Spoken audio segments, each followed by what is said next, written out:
কিশোর কবি সুকান্ত ভট্টাচার্যের লেখা অসাধারণ একটি কবিতা ছাড়পত্র। আজ তাঁর প্রয়াণ দিবসে আমাদের পক্ষ থেকে তাঁকে শ্রদ্ধার্ঘ্য নিবেদন। যে শিশু ভূমিষ্ঠ হলো আজ রাত্রে, তার মুখে খবর পেলুম, সে পেয়েছে ছাড়পত্র এক। নতুন বিশ্বের দ্বারে তাই ব্যক্ত করে অধিকার, জন্মমাত্র সুতীব্র চিৎকারে। খর্ব দেহ নিঃসহায়, তবু তার মুষ্টিবদ্ধ হাত উত্তোলিত উদ্ভাসিত কি এক দুর্বোধ্য প্রতিজ্ঞায়।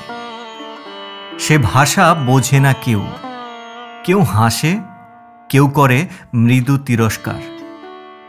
আমি কিন্তু মনে মনে বুঝেছি সে ভাষা।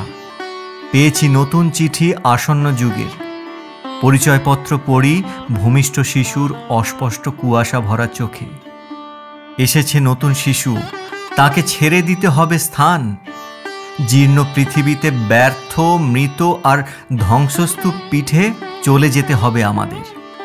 চলে যাব, তবু আজ যতক্ষণ দেহে আছে প্রাণ, প্রাণপণে পৃথিবীর সরাব জঞ্জাল। এ বিশ্বকে এ শিশুর বাসযোগ্য করে যাব আমি।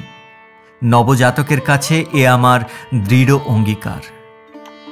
অবশেষে সব কাজ সেরে আমার দেহের রক্তে নতুন শিশুকে করে যাব আশীর্বাদ। তারপর হব ইতিহাস।